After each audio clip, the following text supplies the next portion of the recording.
Okay, so for the first time, I am going to take this row cover off. And right now it seems like the leaves underneath are actually what's holding the row cover up. There's so much happening under there. I don't know if there's been slug damage. I don't know if anything's been eating anything, but I want to get it weeded and I want to do some harvesting because I'm pretty sure there's some kale leaves and some spigariello leaves that are ready to go, but we'll check out the cabbage and see what's what. I'm excited. I'll have to look back to see when I actually planted this, but I'm gonna take it off now and we'll just see what's what.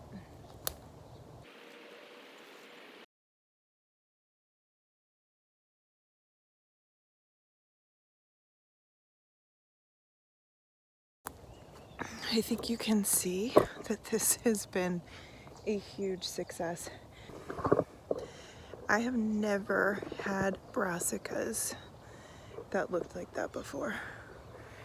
That's incredible. So let me give you a close-up and we'll walk by together and look.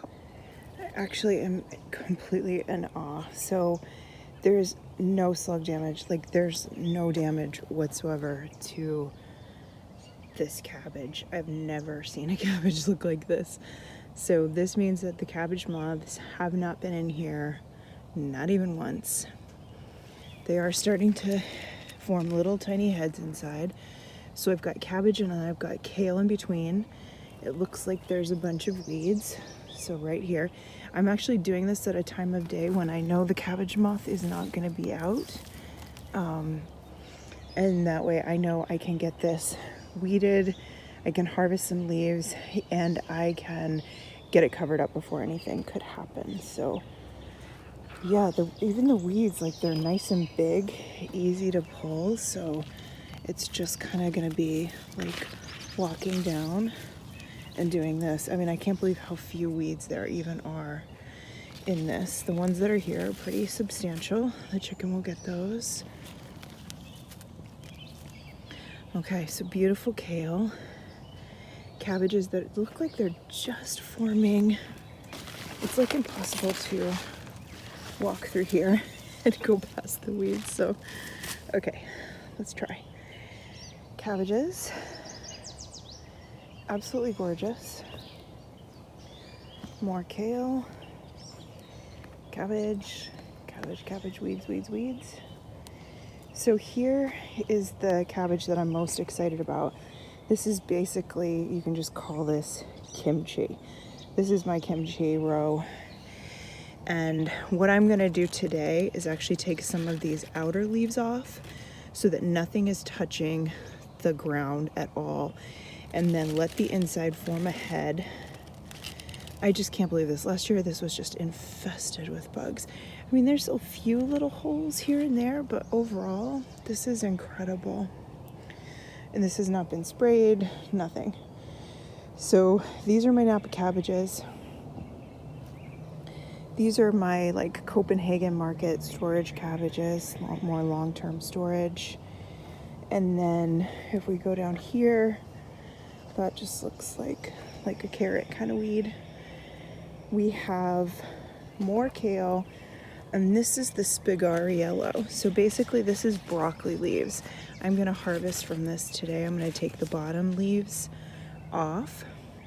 You can just treat them like any other dark green, eat them raw, stir fry them.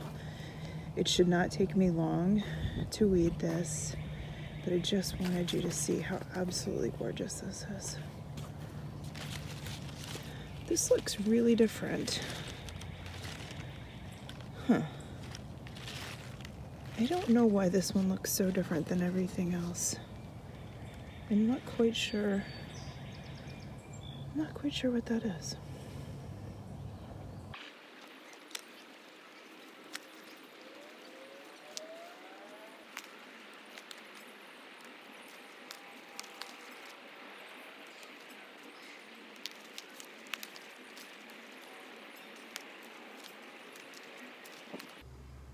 Well, it's the next day, the next morning, after going through the row cover and harvesting all those greens. So this is basically what every meal will look like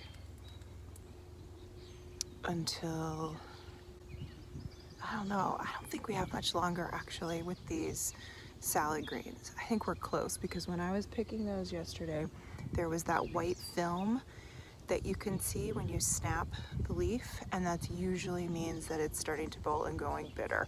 So I may harvest a ton of these greens today, get them in the fridge because I know I've got 2 weeks that they'll last if I clean them and dry them properly.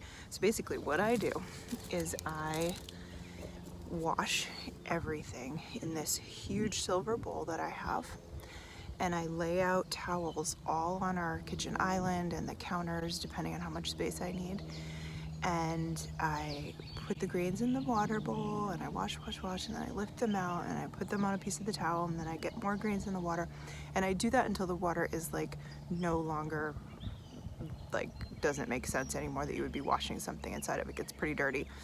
And then and this was particularly dirty because I was harvesting after a rain. If I harvest when it's dry, it's not usually this dirty. But it's good to clean them off because you might have a slug or a bug, you know, because it's growing in the earth. So then I let that dry so I try to do this in a time when it's not hot inside so that nothing will wilt because they need some time to dry. So these actually sat out overnight.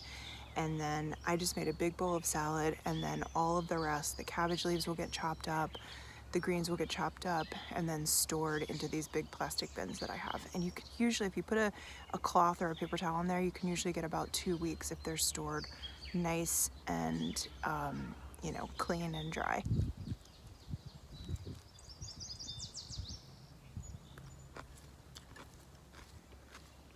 So this salad has perpetual spinach, red leaf lettuce, dancing tongue lettuce, Tong Ho big leaf chrysanthemum leaves, the flowers, the yellow flowers from the chijimisai greens, arugula, which really is the way to like make the most perfect, beautiful salad of your life. Anything else? I think that's, oh, and that like wild green, that like tatsoi or whatever it is that's growing in the potager garden that just self-seeded, that is delicious. So everything all mixed up, 2 fried eggs on top, nice and runny, and it's like the best salad of my life.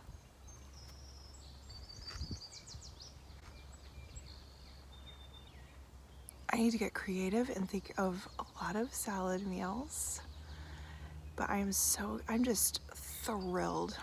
I always grow more than I need of these greens, but I'm thrilled that we have had such a beautiful harvest already. It's, you know, May, we're just in the last few days of May, and it is such a beautiful reward, and it gives you something to look forward to know that these salads are coming. You know, whether you switch from lettuce to dark greens once the heat lifts up, just to know that the harvests have begun and you will have fresh food on your plate, and all that work that you've been doing and all the dreaming you've been doing is coming to this beautiful moment of nurture and beauty and deliciousness. All right, thanks for being here. Appreciate you.